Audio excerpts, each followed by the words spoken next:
Sete anos no Grambler. Eu devo toda a minha formação ao Grambler, que é um colégio protestante e excelente colégio, que na época, então, ele estava no auge, que ele foi fundado pelos americanos. Da mesma linha metodista do Isabella Hendricks, que eu não sou metodista, eles não conseguiram me convencer, mas tem uma formação daquela coisa do metodista, do protestante americano, que conheça o seu dever e cumpra-o. Isso me marcou. Eu acabei fazendo vestibular para medicina e me dei bem, porque eu estudei num bom colégio. Eu acho que foi para atender minha mãe. E me dei bem, porque eu estudei num bom colégio. Vim do Grambler, saí lá em dezembro, fiz vestibular aqui e passei. A minha vida aqui era estudar, porque eu era pobre. Eu tenho até medo, falei com a minha filha, não vou falar esse negócio de pobreza, não, porque todo sujeito foi pobre, você reparou isso? Presta atenção, o governador, filho de uma pobreza, sabe? Eu fui pobre, mas escapou. Você corta isso depois, por favor.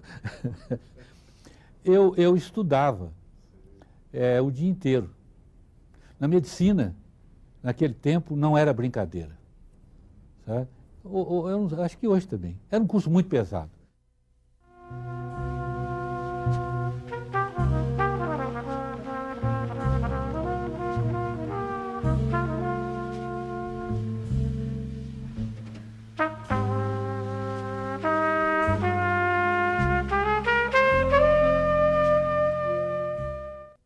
Eu fui trabalhar no dispensário antituberculose, modelo, e era modelo.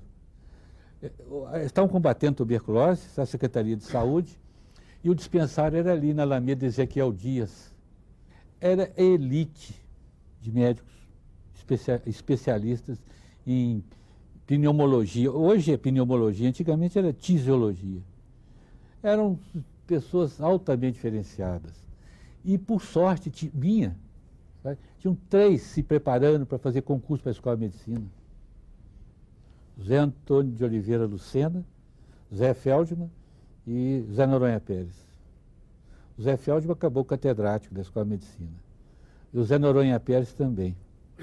Aí eu comecei a trabalhar com eles, lá com os dois, principalmente com os dois, porque o Lucena era mais na chefia e tudo, e recebi uma formação sólida. Porque eu ia para o ambulatório, eu ia para o raio-x. Tá? Eu era o único estudante de medicina na época, então era tratado assim com o maior carinho. Morava lá, no dispensário. Tá? Quer dizer, eu fiz o curso orientado por eles. Clínica médica com o Feldman e a parte de microbiologia com o Zé Noronha Pérez.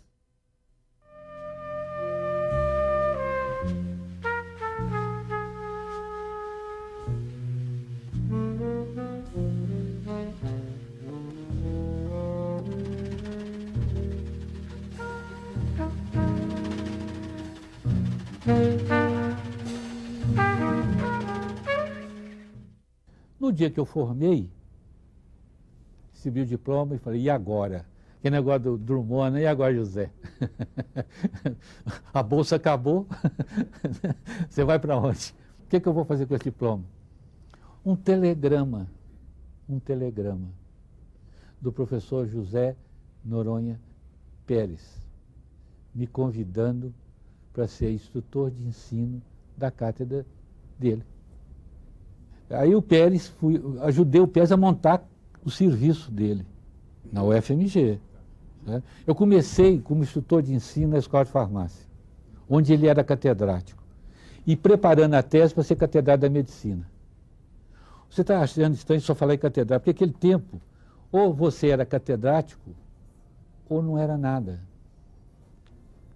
sabe? Você era, porque o catedrático é que mandava. Sabe? Você era de confiança do catedrático. Se o catedrático não fosse com a sua cara, te mandava embora, põe em outro lugar. Era demitido ad nutum. Isso era lei, não é nenhuma. Sabe?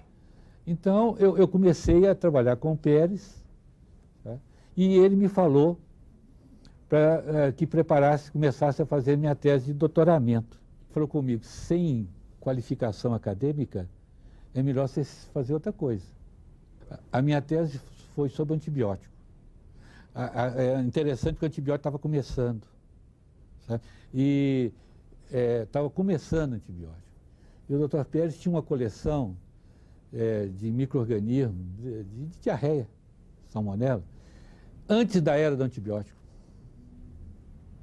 Ele foi e falou o seguinte, você isola os mesmos micro-organismos, agora com antibiótico compara. A minha tese de doutorado foi a primeira tese de doutorado na microbiologia da medicina.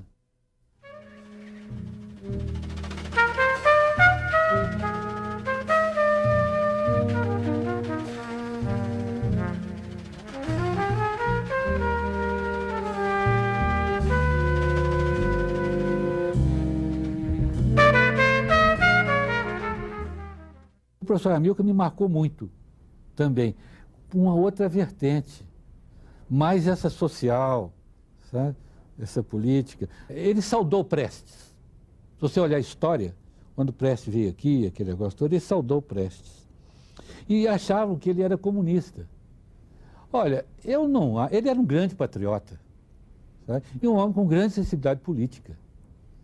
E viu que a ditadura do Getúlio Vargas tinha feito um estrago para o Brasil. Aliás, todas, né? Não existe ditadura que não faça estrago.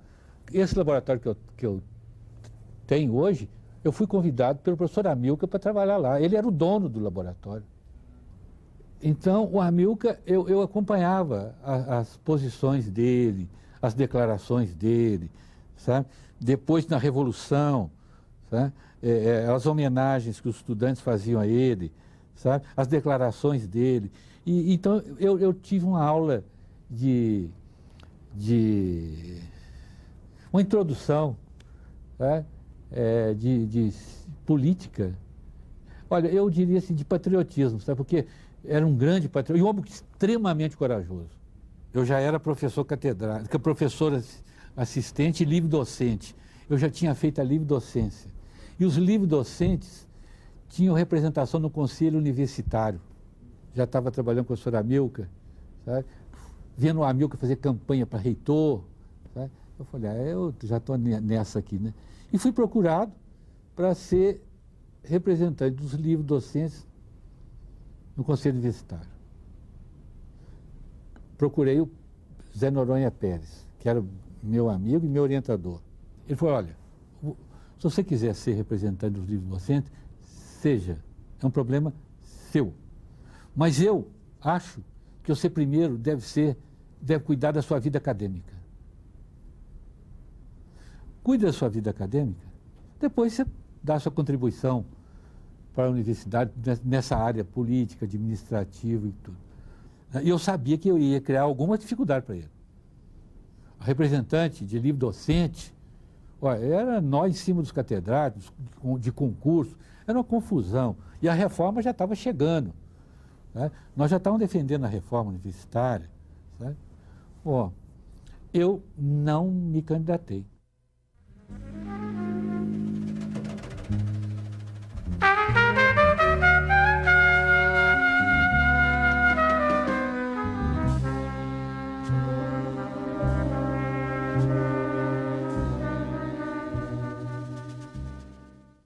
O Aloysio Pimenta, sabe? Que eu conhecia o Aloysio já da faculdade, que eu era professor da Faculdade de Farmácia. E o Aloysio era da Faculdade de Farmácia. Ele já estava se preparando para ir para a reitoria. Fiquei grande amigo do Aloysio. E comecei a entrar na política. E fui representante da congregação da Faculdade de Odontologia e Farmácia no Conselho Universitário, com o Bozon reitor. Aí eu assisti Eu estava na universidade, já nessa parte política e tudo, quando o Bozon, eu era catedrático na Revolução, quando o Bozon foi cassado. E aí começa o trauma nosso, da universidade, né? Com reitor cassado, professor cassado, funcionário cassado, né? Aluno preso. Olha, você imagina que houve uma intervenção, aquele general que tinha aqui, o general da ID4, Guedes, ele era inimigo público do Aloysio. E o Aloysio não deixava por menos também, não. Esse que promoveu uma intervenção na reitoria e indicou um professor da universidade que era que era coronel lá da Fafiche, interventou horas. A sociedade, os políticos mineiros, Milton Campos, esse povo todo, aprontou uma pressão em cima do governo e a reitoria voltou às mãos do Aloysio. Né? Era um coronel Expedito, se eu não me engano, era professor da Fafiche. A universidade não era unânime. Não era unânime. Havia professores que achavam que a Revolução estava boa, que era isso mesmo. Né? Tinha até esses comunistas todos para fora, caçar. Né? Então, havia um grupo de professores da universidade que não saía do quartel. Né? E que o Aloysio teve um cuidado enorme, né, com aquelas comecei comissões de inquérito militar. Não tinha, o Aloysio reduziu a importância daquilo, não transformou a universidade em braço político militar. O Aloysio foi importante nessa época. E foi cassado. Foi embora. Né? Foi embora, mas deixou a universidade. Nós tivemos muita sorte, porque os reitores, do modo geral, da universidade, resistiram à Revolução. Pode olhar todos. E aí depois a Revolução já tinha ido, né? Já não precisava aquele confronto com a linha dura. Né? Você não sabe, se pudesse desligar isso aí, o que é um supositório de baioneta, viu? É uma coisa, foi uma época terrível, que nós resistimos. Foi terrível, porque você deitava e não sabia como é que ia ser o dia seguinte. Eu fui à congregação, no dia da Revolução, eu ainda era catedrático da odontologia. Para entrar no prédio da Faculdade de Odontologia, lá na Cidade Jardim, a Polícia Militar tinha tomado conta. A reunião de congregação, no segundo andar, no primeiro andar, os soldados estavam lá de fuzil. Eu não sei se tinha bala no fuzil, porque dizem que não tinha, que o exército ficou com as balas. Você sabe disso? Só tinha aqueles fantoches lá. Mas dormiam no chão. Estavam lá. E os secretários, para entrar na faculdade, que eu era professor catedrático, tinha eu não sei qual, o nível, se era soldado, se era oficial, se era sargento, o que é, pedindo documento para poder participar da reunião. E essa reunião foi um pouco dramática, que o medo era geral. Lógico, né? Soldado para todo lado, canhão, que troço. E aí nós pudemos perceber manifestações favoráveis. A universidade estava dividida. Eu já te falei que não saiu do quartel. Havia pessoas importantes da universidade que não saíram do quartel. Né? Então a universidade estava dividida. Né? Os sindicatos, o operariado arrolhado. Os estudantes desbaratados. E os professores intimidados. Então, aí o voto de louvor à Revolução chegou a sair isso em algumas congregações. Você pensou?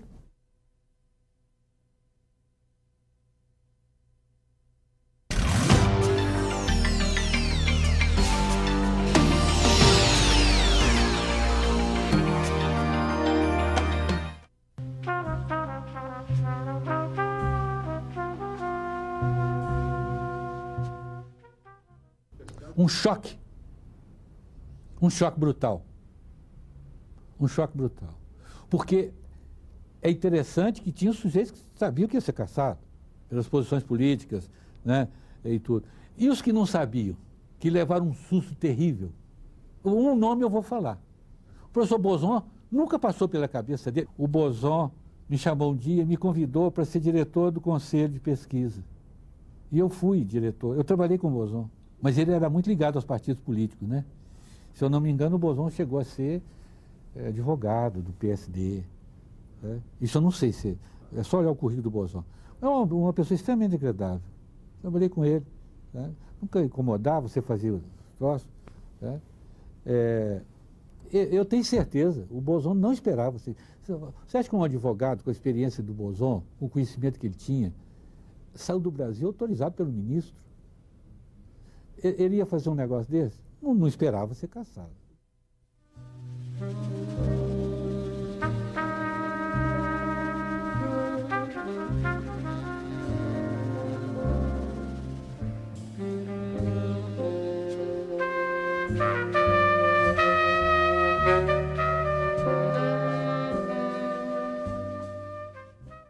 Eu tinha experiência de administração, porque eu tinha sido diretor do Instituto de Ciências Biológicas, que é uma grande unidade.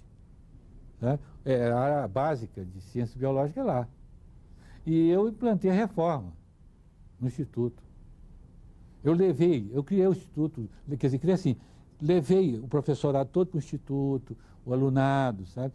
Então, eu vivia a reforma porque eu acreditava nela. Né? Ela era importante para a universidade. Né? Começou a dedicação exclusiva, começou pós-graduação. Quer dizer, a universidade se profissionalizou. Né? E o regime militar a caçar os talentos. O Brasil todo, né? Caçar talento, perseguindo. O procurador-geral da universidade não saía da delegacia tirando menino. Eu gosto de chamar o estudante de menino porque realmente são as coisas, né? É o que a universidade tem de melhor, se não fosse eles, né? Então, a universidade começou a se qualificar, pós-graduação e tudo, né? Apesar da Revolução. Convivi bem, fui um bom diretor, né? E convivi com os estudantes e era catedrático. Eu contei com o apoio dos catedráticos, sabe? E já não era mais diretor. Esse negócio que foi interessante. Eu já não era mais diretor. O reitor era o Marcelo, né? Que me apoiou, obviamente. Marcelo era do Instituto de Ciências Biológicas também. Né? Um grande reitor. Né? Então aí o CEP, né? Os pesquisadores, eu contei com um apoio muito grande dos pesquisadores, de alguns diretores, né? Da reforma. Quer dizer, o grupo da reforma que apoiou o Marcelo me apoiou. E um grupo que tinha uma sensibilidade política de ver que eu não era pró-revolução. E que o Marcelo não era pró-revolução. No princípio era uma lista tríplice, depois passou a sêxtupla. Né? No princípio, antes era o Conselho Universitário só. Depois, com a reforma universitária, surgiu o CEP, né, que é o do ensino. Então, os reitores eram escolhidos por esse colegiado amplificado, né? Mas era uma coisa interna. Depois entrou a representação discente dos estudantes e a representação dos funcionários. Quer dizer, o Conselho Universitário foi crescendo. Né? Mas, na ditadura, você não podia fazer comício, não podia fazer campanha, você não podia fazer debate com o candidato. Primeiro que você ia falar o que está... Você podia, naquela repressão violenta que estava aí, como candidato, o que você ia? O Hélio, devido às posições do Hélio Pontes, que ia ser o nosso reitor, né? Nós tínhamos trabalhado assim, sabe, ouvindo a comunidade, ouvindo pessoa por pessoa.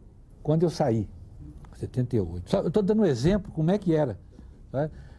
Aí o Hélio era um homem extremamente capacitado para ser reitor, com posições firmes, de confronto, mas estava no governo. Ele trabalhava na Secretaria de Administração do Ney Braga. O Ney não tinha muito preconceito, não. Sabe? Era bom ele... Eu nunca tive problema com ele. Aí, eles são festa da lista do Frota. Você lembra desse listão do Frota? Não, aí como é que nós vamos? Então, uma coisa feita mais ou menos reservado. Eu quando estava na reitoria, eu convidei um professor que tinha sido vice-reitor, o Marino Mendes Campos, irmão do Paulo Mendes Campos, homenagear o Fernando aqui agora, né? Para ouvir o eleitorado. E era um homem íntegro, tinha sido vice-reitor do Marcelo, né? E ele chegou à conclusão que o nome mais... Eu aí comecei a conversar com o colégio eleitoral. Ó, o que vocês acham de fulano e tal? Desmontaram o nosso esquema.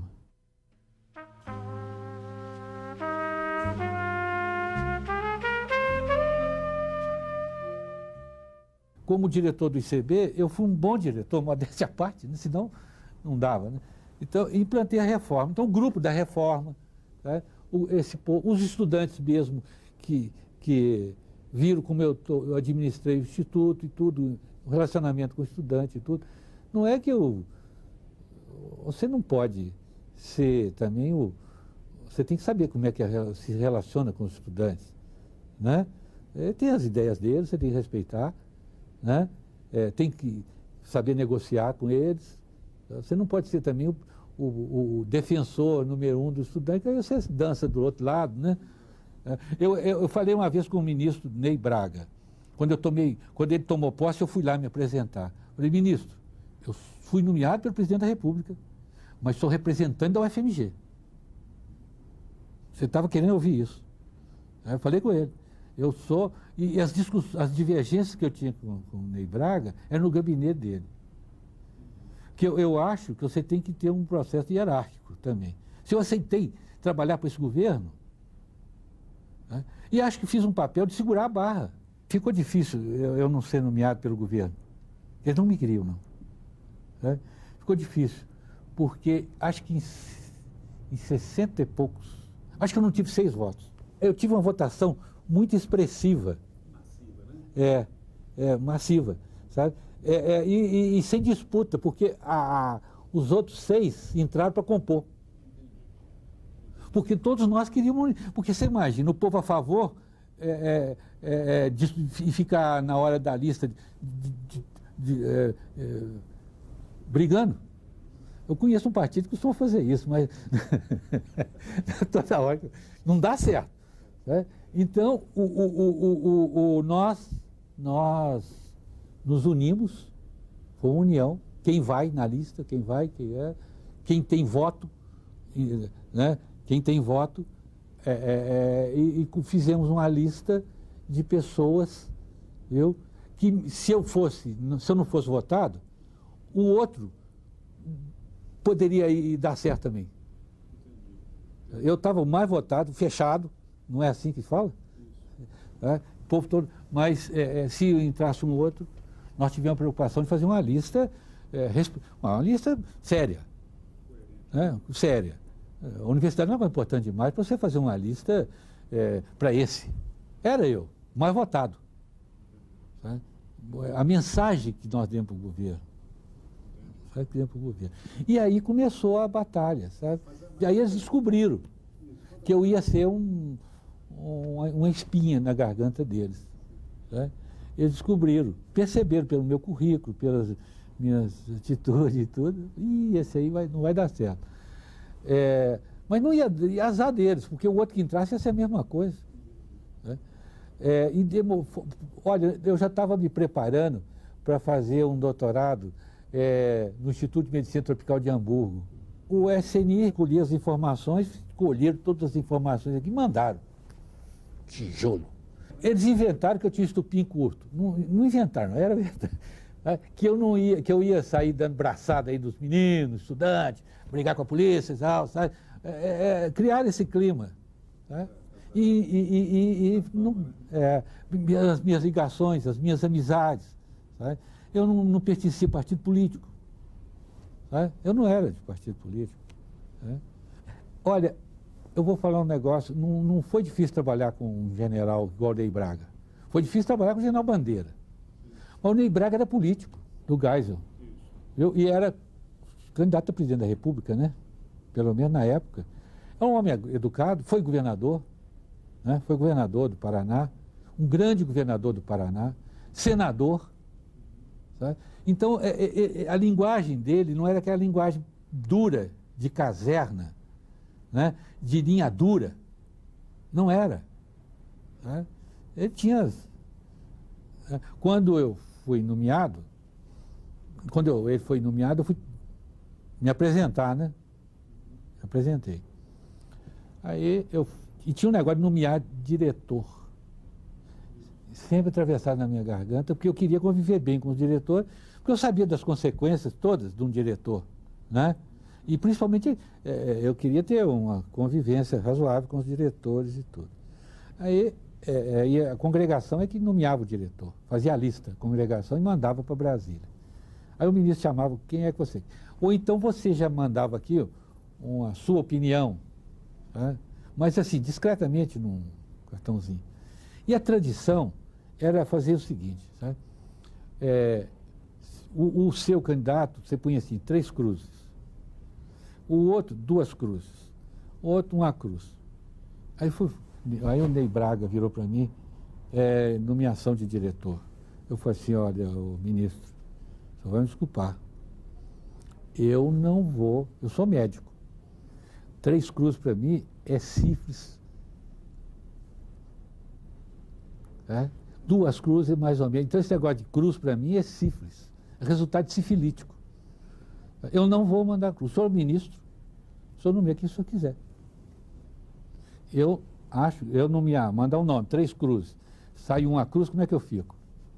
E esse negócio de cruz eu não vou fazer não, porque... Eu falei, o senhor é ministro, o senhor nomeia. Agora, se não der certo, o problema é seu. O problema é seu. Eu não vou assumir nenhum malfeito de diretor. Quer dizer, o diretor se desentendeu com os estudantes, aquele negócio todo, eu falo, liga para Brasília. Falei isso com o Ney Braga. Ele falou assim, eu sei que eu sou ministro, mas você vai indicar. Eu falo, se eu indicar, eu posso... Então, chegava a lista, eu ia a Brasília e falei, senhor ministro, o meu candidato... E aí eu passava a estimular determinadas pessoas a entrar na lista. Sabe? Me comprometia com o cidadão, falou, seu programa de administração conta com o meu apoio, para ir esvaziando a linha revolucionária.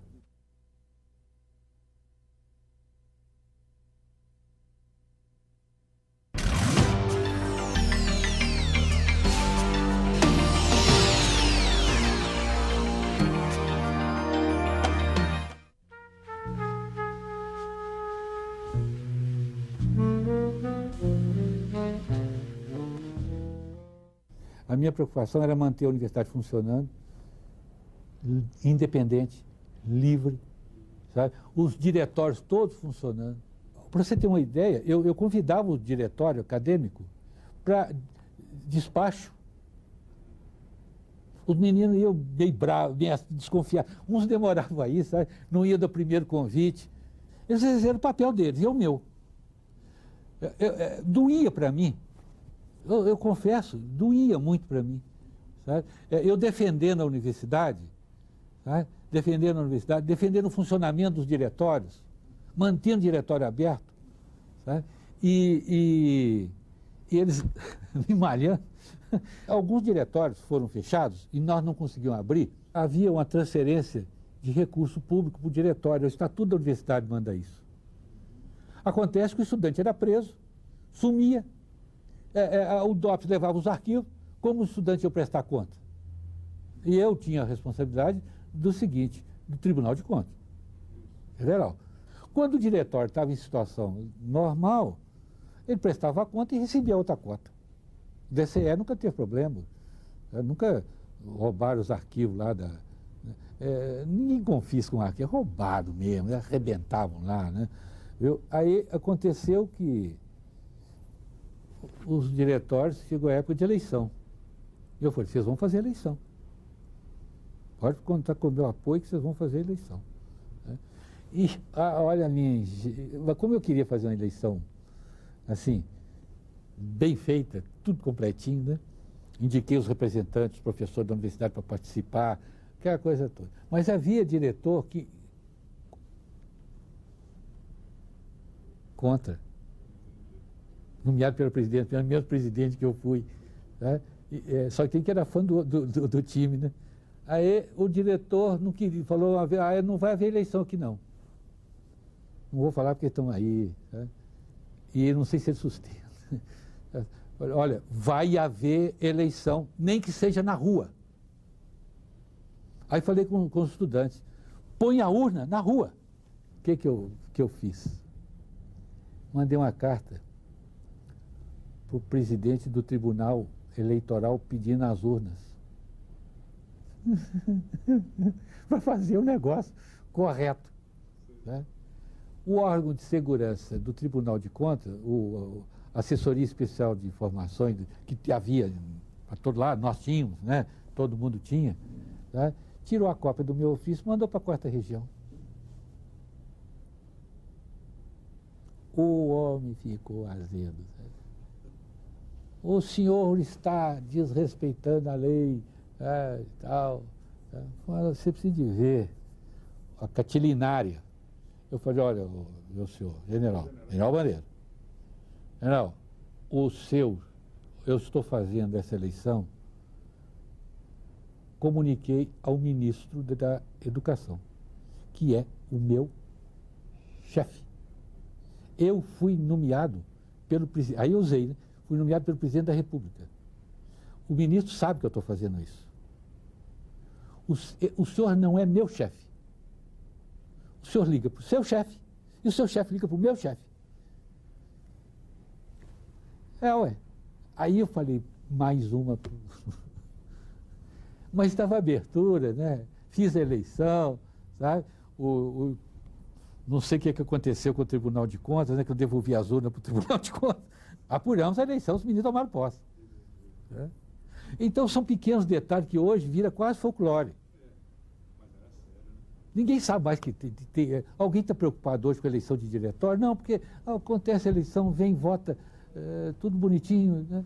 Agora não, era uma simples eleição, era um caso de envolver as autoridades do país.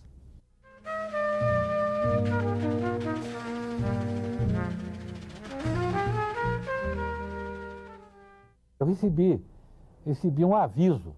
Você sabe que carta de ministro chama aviso.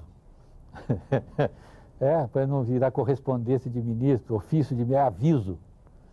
Eu recebi um aviso dizendo que o governo não queria o terceiro N, Encontro Nacional de Estudantes. Eu, com esse aviso, fui orelhano. É lógico, né, que eu tinha que procurar o governador. Falar, governador, estou numa sinuca de bico das bravas aqui, porque olha o aviso aqui. Aí ele tentou conversar com opção de gente e tudo, sabe? Ministro da Justiça, aquele nada consta, nada a declarar. Não teve um ministro, esqueci o nome dele, cearense. Aí nós chegamos à conclusão que não tinha solução. Comecei a conversar com os estudantes, diretório, e eles falaram, não tem solução, vão fazer. Bom, falei, quem vai ficar frito nesse negócio todo aqui, fritado sou eu. Entre o mar e o rochedo, o marisco aqui que vai levar. E os estudantes começaram. Aí esse general Bandeira era um homem bravo. Eu fui à Secretaria de Segurança. Eu ia sozinho, eu não queria comprometer mais ninguém, não precisava, ou era reitor ou não era. Né? E explicava lá e tudo. E eu percebia nitidamente o seguinte, a hora que eu estava conversando com o subsecretário, era um coronel, tenente, major, a Secretaria de Segurança aqui era uma agência da 4ª Região. Eram oficiais que trabalhavam lá. E eu tentando, sabe, explicar que não era possível daquele jeito e tudo, sabe? Mas, por outro lado, eu queria saber até onde eles iam, né? Aí eu cheguei à conclusão que o negócio ia ser bravo com os estudantes. Eu fui lá, na véspera da instalação, eu fui lá no DCE, no diretório da Escola de Medicina, onde ia ser a reunião. E falei com eles, olha, conversei hoje com o governo, com o secretário, tá? Vocês vão sair daqui presos. Tá? Era meu dever, né?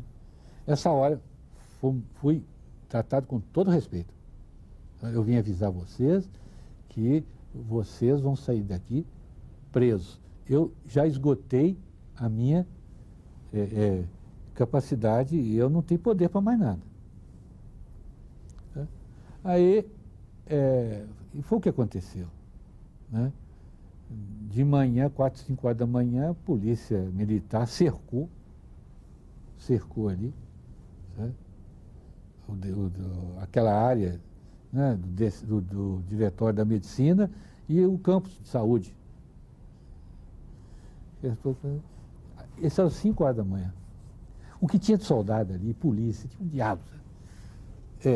Eu então fui lá tentar conversar com o delegado. Não era o Tassi, não, era um outro delegado. Já faleceu, esqueci o nome dele agora, mas está aí. Né? Falei com o delegado que eu queria conversar com os estudantes. Era o reitor da universidade. Tem uma foto deprimente. Era um soldado imenso com cacetete, proteção, e me levando para conversar com... Só no jornal. Né? Eu fiquei, oh meu Deus. Aí ele falou assim, não, senhor. Não, senhor. Não vai conversar, não. Mas acontece o seguinte, que o diretório, na noite que eu fui lá, eu fui com o prefeito do campus de saúde. E havia uma ligação, um telefone, que saía do diretório e ia para o hospital. A fonte vai ser essa. Aí conseguiram lá, depois de alguma articulação, os próprios estudantes refizeram uma ligação e tudo, e eu consegui, então, conversar com os estudantes. Eu ligava para o hospital, do hospital, ligava para os estudantes. Né? Acho que uns alunos da Beatriz ajudaram nisso também, a fazer uma gambiarra lá, isso é uma confusão, né? Eu sei que eu falava com os estudantes. Houve um negócio, houve em determinado momento, os estudantes estavam na linha, eu falava com o Aureliano falava com o ministro da Justiça, e eu falava com o Ney Braga também. Ficava assim, ó, porque o meu medo era a polícia invadir e fazer um estrago. Né? Porque os estudantes gozavam. Gozava a polícia. Eu preciso de ver. Quando eu vi que o negócio estava feio mesmo, né, os estudantes falaram, olha, nós temos uma carta aqui para ser lida público, governador. Aí a polícia invadiu. Eram mais ou menos uns 1.500 soldados. E fizeram um cordão polonês. Eu entrei lá. Marcelo, quando viu o negócio quente, foi para a reitoria. Tá? Foi um gesto bonito. E o governador falou com o secretário de Segurança, de Educação, que fosse comigo. Eu falei, pelo menos, porque todo mundo estava achando que eu ia ser preso também. Porque a rádio da polícia comentava e tal, o reitor já saiu da reitoria, está vindo para cá, para o campo. Sabe? Nós tínhamos um rádio ligado na polícia. Era um amigo nosso que tinha um sogro, que era coronel da polícia, não sei o que tem, pegou o rádio emprestado, eu não sabia o que era. E nós lá na polícia, o reitor está saindo daqui e tal, está indo para aí. Eu falei, se eu não chegar lá, vocês ligam para o Aureliano. E cheguei, quando o coronel que comandava lá, era um coronel, virou da Polícia Militar, falou o seguinte, reitor, vamos resolver esse negócio aqui, que esses homens estão aqui desde madrugada. Pode dar confusão, vê se resolve. Aí passei a mão na carta, e levei para o Aureliano. Entreguei o Aureliano, o estudante queria. E o Aureliano leu e tal, conversou, Quem é que estava lá me esperando, junto com a hora que eu fui conversar com o Aureliano? General Bandeira. Ele me tratou muito mal. Sempre me tratou mal. Sempre me tratou mal. Aí começou a confusão, porque eles queriam que os estudantes saíssem de lá no Camburão. Eu falei ao governador, eu estou muito preocupado com o destino desses estudantes. O Aureliano falou, pode confiar em mim. Governador, nós estamos preocupados com isso. Eu sei que existem outras forças. Ele falou, pode confiar em mim. Pode confiar em mim, viu? Agora, então começou, Camburão. Ninguém sai do Camburão. Aí, ônibus da Polícia Militar. Eu falei assim, ninguém sai ônibus da Polícia Militar. Eu falei, a universidade paga um ônibus particulares para o estudante sair. Aí o Aureliano falou o seguinte, eu estou falando Aureliano porque eu falava com ele, Aureliano, sabe? Ele falou, não, o governo de Minas paga. Aí a polícia, voltei, falei com os estudantes, o governador tinha recebido a carta, tudo tem, agora falou, vamos embora. Ele autorizou a saída. Aí eles foram para a Gameleira. Sabe o que eu fiz? Entrei no ônibus com eles. Bom, se sumir, só mais um. Né? Só mais um. Você acredita que eles me deixaram... Você conhece a Gameleira, né? Naquele picadeiro ali, no Sereno ali. Não me deram lugar nenhum. Eu fiquei lá. Fui com ônibus, com os estudantes. Quando eu vi, eles foram colocados naquelas baias, aquele negócio todo. Nós, então, a Beatriz, esse é um papel importante, porque o povo que trabalhava comigo foi lá para o campus, para a reitoria, fazendo sanduíche e mandando levar sanduíche. Compraram cigarro, acabou o cigarro na redondeza ali, da Pampulha, cigarro. Eu liguei para o prefeito da cidade universitária, o Iris Chalfun, e os caminhões-pipa da universidade. Nós tínhamos caminhão-pipa, você vai perguntar, para apagar incêndio lá do campus, o caminhão-pipa levou água, nós enchemos aquele negócio de água, e os estudantes começaram a sentir frio. Aí o povo lá ligou para o Hospital das Clínicas e os cobertores, para agasalhar os estudantes. E eu de olho lá. O estudante chegava o dedo, o compromisso do Aureliano era esse. Não, eles vão ser fichados e soltos. E ali no portão da Gameleira, assim, ó, pai, mãe, repórter, e polícia, investigador, né, paisano, tudo lá. Eu pegava os meninos, punha na porta, some! Aí os pais estavam lá, levavam os meninos, aquela festa assim, oh meu Deus! Eram 300 e tanto, varamos à noite. Quando foi, aí o Aureliano no dia, lá no Palácio, estava lá no Palácio Mangabeiras, o Aureliano falou, olha, na hora que terminar, você liga para mim. Eu vou avisar. Eram 6 e pouco da manhã, eu liguei. Eu quero falar com o governador. Ô, companheiro, pode chamar, que ele está esperando. Falei, governador, não há mais nenhum estudante sendo identificado. E os do DOPS estão todos soltos. Soltou todo mundo. Por isso que eu digo, né, ele conseguiu, né, falou, olha, até aqui o general prende, faz o que quiser, mas daqui para frente sou eu.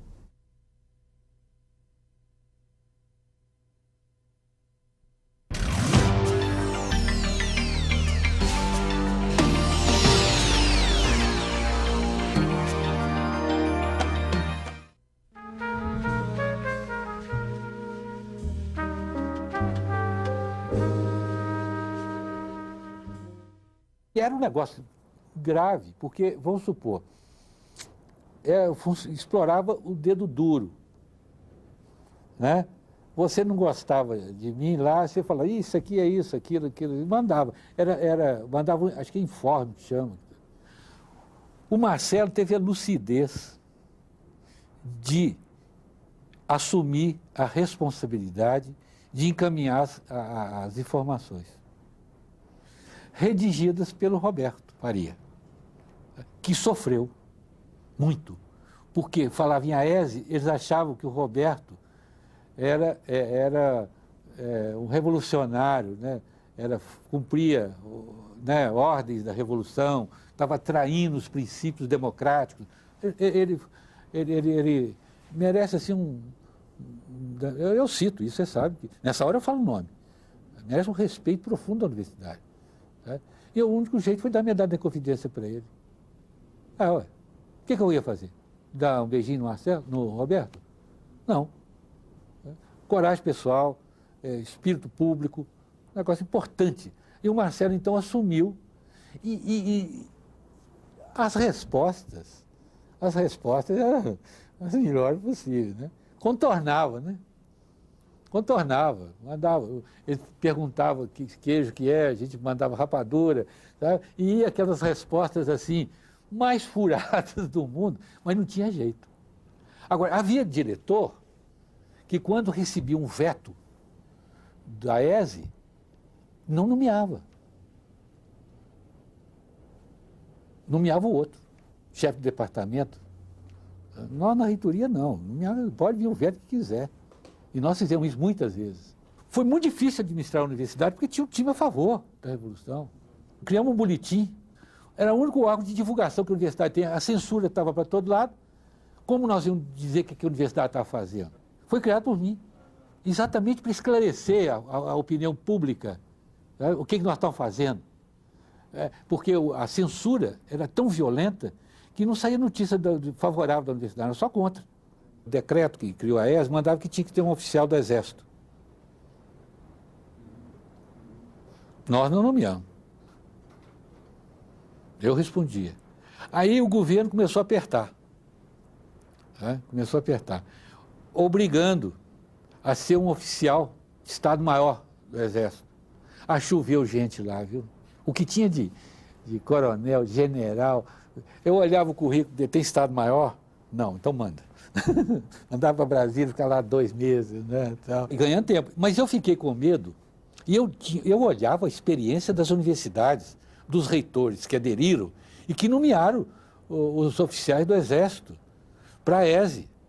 Eles se transformaram em reitores. Eles é que mandavam. Quando eu achei que eu ia perder, eu falei, reuni os pró-reitores, reuni o advogado da universidade, falei, como é que nós vamos arrumar? Aí fizemos uma sala na prefeitura do campus. Eu falei, se o cidadão chegar do 4º andar, ele não vem. Porque, além de ter correspondência, ele ficava... Né? E a presença daquela autoridade no 4º andar, o 4º andar é porque é onde é o gabinete do reitor. Mas nós fomos de uma sorte danada. Não, acho que não apareceu depois, não nomearam e o Roberto continuou. Aí a coisa foi esvaziando, sabe? Foi esvaziando. O Celso já não teve mais problema, abertura, sabe? E a ESE morreu de inanição.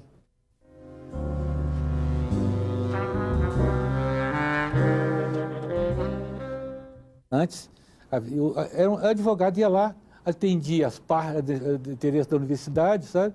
E sumia, ficava lá 2 horas. A universidade pode dar. Então nós perdíamos tudo quanto era causa na justiça. A universidade tinha essa procuradoria, entre aspas, de tempo parcial. Eu não estou criticando o advogado, eu estou criticando o modelo, né, que eram ótimos advogados. Né? Mas amador, assim, em relação à universidade, eu estava nem aí, o destino da universidade, chegava lá, olhava, sumia no mundo. Aquilo me incomodou profundamente. E havia uma outra figura jurídica, que era o consultor jurídico da universidade, que na época, desde o tempo da Luísa, era o Celso Barbi, que era um consultor, tá, do reitor. Olha, você precisa de... Eu não sou advogado. E quando o Celso era o consultor jurídico da reitoria, desde o tempo da Luísa. E ele até falou, olha, eu não vim aqui para dar parecer, não. Comigo eu te dou sugestões e tal, o parecer vai ser na última instância e tudo. Mas eu acho que você precisava de criar a procuradoria. Você precisava procurar a procuradoria. Porque é o dia a dia. É a militância, a defesa jurídica da universidade, dos interesses da universidade, né, dos alunos, dos professores, das causas trabalhistas. A universidade perdia todas. Porque não é por incompetência, não. Era tanto problema trabalhista. A universidade tinha, acho que, 3 mil funcionários no campo, trabalhando na obra, aquele negócio todo. Né? Aí criamos a Procuradoria Jurídica. E outras universidades depois criaram as suas procuradorias jurídicas. E o primeiro procurador jurídico, Baracho, José Alfredo Baracho. Eita, procurador, viu? Coitado do Baracho. Ele não saía da polícia, viu? Todo dia estava lá o Baracho. E quem me indicou o Baracho foi um ex-reitor, Orlando Carvalho.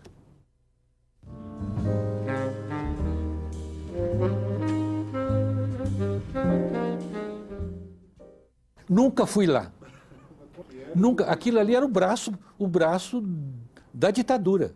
Era a reunião dos reitores. Vi quando foi criado, que o Luísio era o reitor. Né?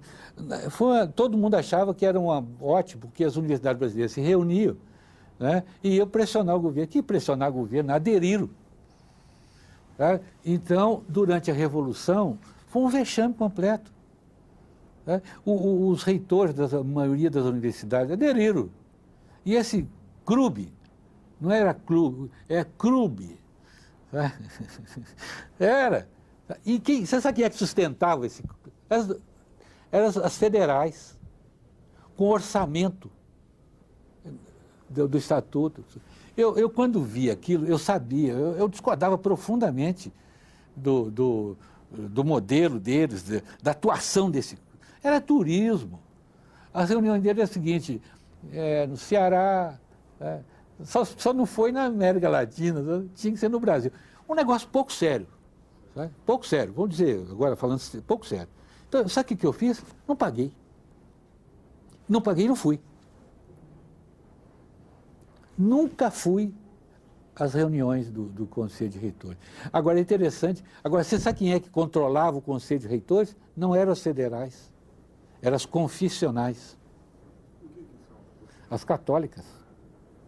As confessionais que tinham controle, eram a maioria.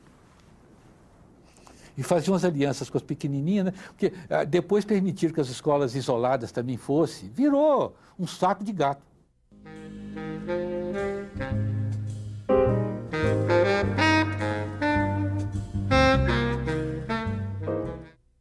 Nós primeiro fizemos reuniões com os professores, mandei carta para os professores do reitor, perguntando assim, quais eram os problemas? Quais eram os problemas que eles podiam... E os professores iam respondendo.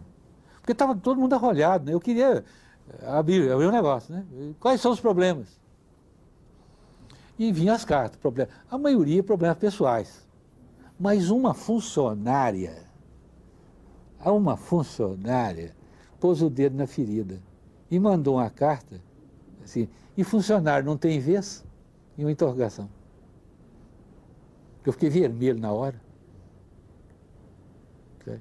E funcionário não tem vez? Eu falei, vai ter vez. Aí começamos a trabalhar com a Associação dos Funcionários. Mais assistencialista, sabe? Mais assistencialista, mais festas natalinas, sabe?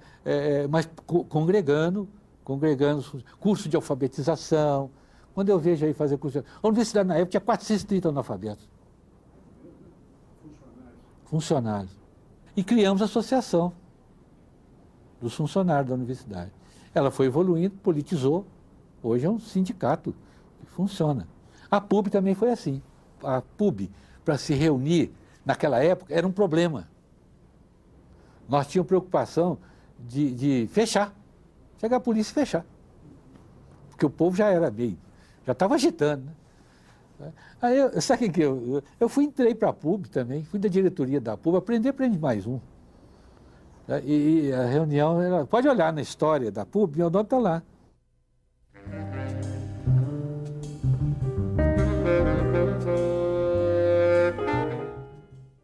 Eu fiz uma coisa de louco. Eu hipotequei todos os imóveis da universidade. Está aí no documento, não sei se você viu. Todos, foi uma fortuna. O Rich Bitter era da Caixa Econômica Federal. Eu falei, Rich Bitter, você acha que eu sou bobo? Eu hipoteco os lotes de Santo Agostinho, lá não tem escola. Vocês executam esses lotes na primeira inadimplência que tem. Olha aqui, eu consegui hipotecar a escola de Direito, a casa de Afonso Pena, por unanimidade da congregação. E está tudo pago. Agora, quando nós assinamos o contrato, o Geisel veio aqui, no Palácio, assinou uma série de contratos, aí nós fomos lá assinar o contrato. O Baracho deu uma ideia, falei, Baracho, essa é genial. Põe assim, a execução por inadimplência só pode, de uma escola hipotecada, só pode ser realizada, é capaz de nem lembrar disso, por autorização expressa do presidente da República. Os imóveis voltaram para nós, estão sendo vendidos de novo, viu? E o governo que pagou, a universidade não tinha dinheiro. E os lotes de Santo Agostinho continuaram, um outro reitor aí vendeu alguns lotes para construir no campus, sabe? Agora, eu quero prestar uma homenagem a uma pessoa. Se esse dinheiro veio para cá, para o campus, o dinheiro de Santo Agostinho veio para o campus, ninguém quase sabe disso. Precisa ler com cuidado a história da universidade. Alberto Deodato, professor Alberto Deodato da Escola de Direito. Ele estava no Conselho Universitário quando percebeu que os lotes de Santo Agostinho estavam sendo vendidos para outras finalidades que não construção do campus. Então o professor Deodato fez uma resolução, passou uma resolução, uma decisão do Conselho Universitário, que dinheiro do lote de Santo Agostinho só podia ser aplicado no campo da Pampulha. Você sabe que a universidade não era dona dos seus imóveis? Não, foi o Baracho que providenciou o registro da maioria dos imóveis da universidade. Porque havia a postura municipal de 1960 dizia que o Conservatório de Música não podia ser registrado porque está fora das posturas municipais. Só que tem que o Conservatório de Música é de 1900, sei lá quanto, tinha que estar fora das posturas municipais. Foi o Verano, o Baracho procurou, eu procurei o Verano acertou as coisas lá, e era o prefeito, que dependia da prefeitura. Aí nós mostramos para o Verano, olha a loucura que está isso aqui. Aí ele designou um funcionário da prefeitura, nós designamos um professor da universidade, aí registramos os imóveis e hipotecamos. É uma nota preta que está aí. Não sei se ficou claro. Tá? A minha preocupação era manter a universidade funcionando, né? Uma posição democrática, de resistência. Agora, sem ser político. Eu não frequentava gabinete político, não. Não é que eu não prezo, tem parentes políticos, né? Mas acho que não é papel da universidade. E me assusta muito, sabe? Quando eu vejo a universidade, sabe? Dando umas escapadas assim, para essa convivência mais íntima. Às vezes não é nem de bastidor, pública e notória, sabe? Não é a nossa, a universidade brasileira. Acho que isso é perigoso. O que nos preservou até hoje esse comportamento independente.